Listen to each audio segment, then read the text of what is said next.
तर आता जर आपण पाहिलं तर राज्यामध्ये सध्या दुबार मतदान, त्याचप्रमाणे मतदार याद्यांतील घोळ हा मोठ्या प्रमाणावर सुरू आहे. आणि असं सत्ताधाऱ्यांवर विरोधकांचं असं म्हणणं आहे, की हे सत्ताधारी मुद्दाम घडवून आणत आहे किंवा निवडणूक लढण्यासाठी, जिंकण्यासाठी हे सत्ताधाऱ्यांचं षडयंत्र आहे. तर यावर काय सांगाल? प्रथमतः आपल्या नवराष्ट्र चॅनलचे आभार. कारण आपण प्रभागातल्या समस्या आणि झालेली विकास कामं हा विषय हातात घेऊन आपण सगळीकडे त्याविषयीची माहिती घेता. निश्चित चांगला उपक्रम आहे. आपण जे विचारलं दुबार मतदार, ह्यात मला वाटतं की ह्यात सत्ताधाऱ्यांचाही दोष नाहीये आणि विरोधकांचाही दोष नाही. दुबार मतदार का होतो? की एखाद्याचा पत्ता चुकलेला असतो किंवा काही वेळा आडनाव चुकलेलं असतं, नाव चुकलेलं असतं. तो जेव्हा फॉर्म नव्याने भरतो तेव्हा आधीचं नाव त्याचं कॅन्सल करायचं काम हे निवडणूक आयोगाचं आहे. ते बऱ्याच ठिकाणी झालेलं नसतं. त्यामुळे हे दुबार मतदार होऊ शकतात. आणि हा प्रॉब्लेम आजचा नाहीये. हा प्रॉब्लेम आता मी इथल्या याद्या गेली 20-25 वर्ष बघतोय ना.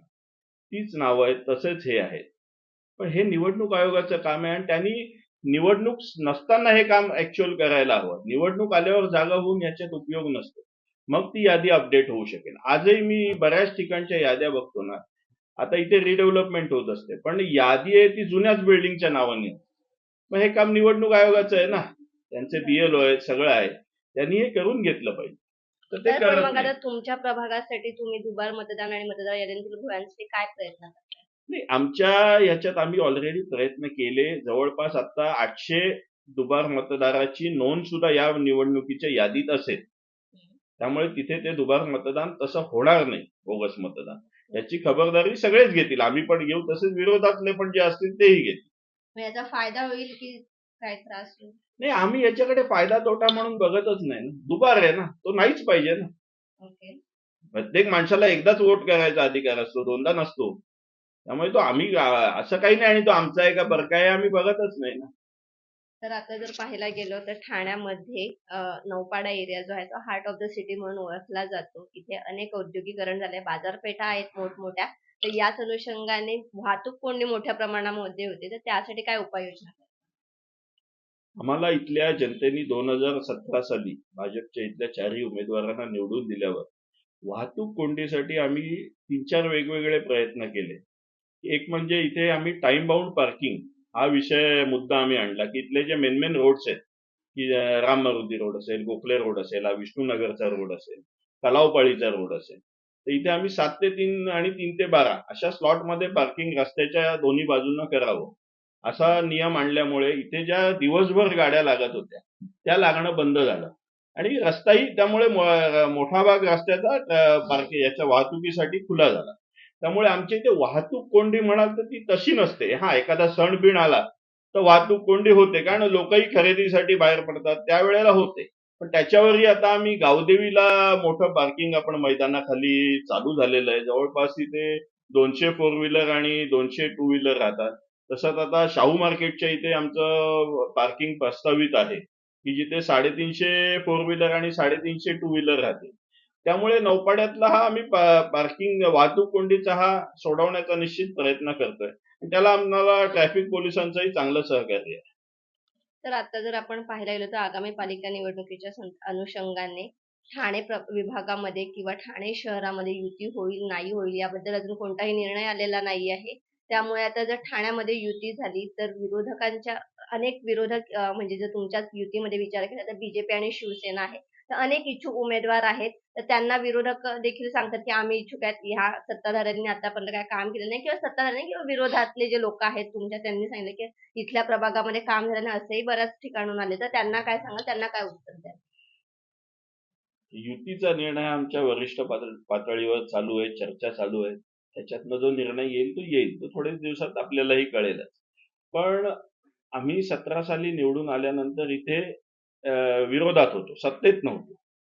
पण आमचं वरती राज्यात सरकार असल्यामुळे 17 ते 19 सालापर्यंत दरवर्षी, म्हणजे त्याचा फायदा पण जनतेने पण लक्षात घ्यावा की दरवर्षी राज्य सरकार आणि केंद्र सरकारकडनं जवळजवळ महापालिकेला स्मार्ट सिटी अंतर्गत 300 कोटी मिळत होते आणि महापालिकेचे 100 कोटी. ह्याच्यातनं या प्रभागात तरी मी सांगू शकतो, मी जिथे प्रतिनिधित्व करतोय तिथलं सांग, इथले आम्ही सगळे रस्ते कॉन्क्रीटचे केले. सगळे फुटपाथ चांगले केले आणि अजून सुद्धा पाण्याच्या लाईन्स, ड्रेनेजच्या लाईन्स या जितक्या बदलता आल्या त्या आम्ही बदलल्या आणि आमच्या इथे विकास कामंही चांगली झाली. याच्यासाठी उलटं माझं नागरिकांना आव्हान आहे की ज्याचं केंद्रात सत्ता आहे, ज्याची राज्यात सत्ता आहे, त्याचीच महापालिकेत सत्ता असावी, असं या याने मी मतदारांना सांगू इच्छितो. सर, माझा पुढचा प्रश्नच तुम्हाला तो होता, की आता आपण जर पाहिलं नौपाडा एरिया तसा औद्योगिकरणामध्ये पुढे गेलेला आहे. रिडेव्हलपमेंट मोठ्या प्रमाणामध्ये होत आहे. तर त्या अनुषंगाने तुम्ही मागील 5 वर्षात काय केलं आणि पुढे आता काय करणार?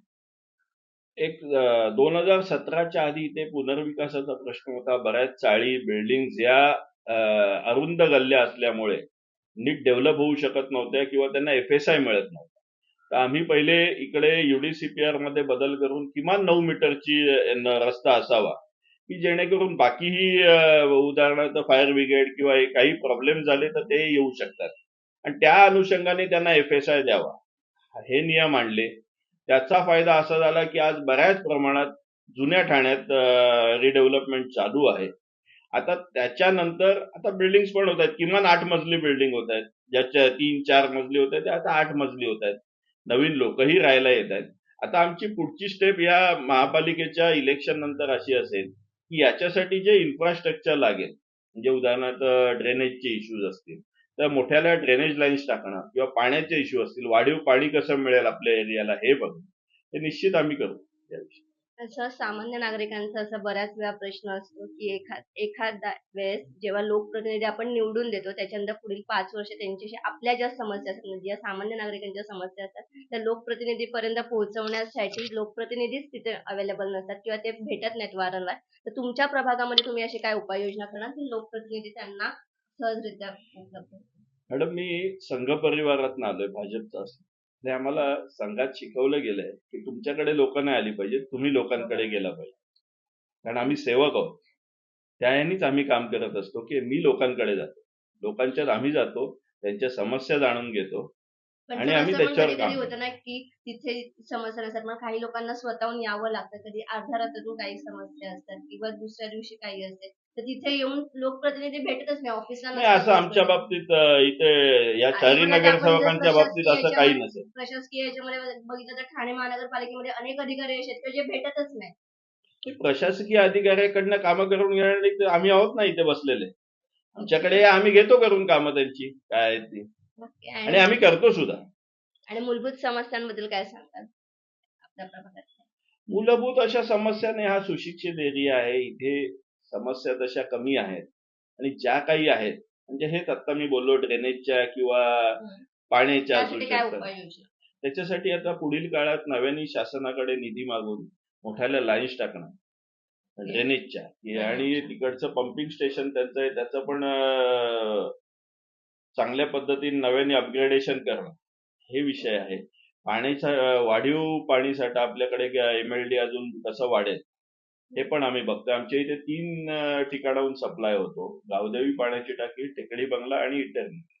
तर या तिन्ही ठिकाणी कसा मुबलक पाणीसाठा राहील आणि लोकांना त्रास होणार नाही हे आम्ही बघतो.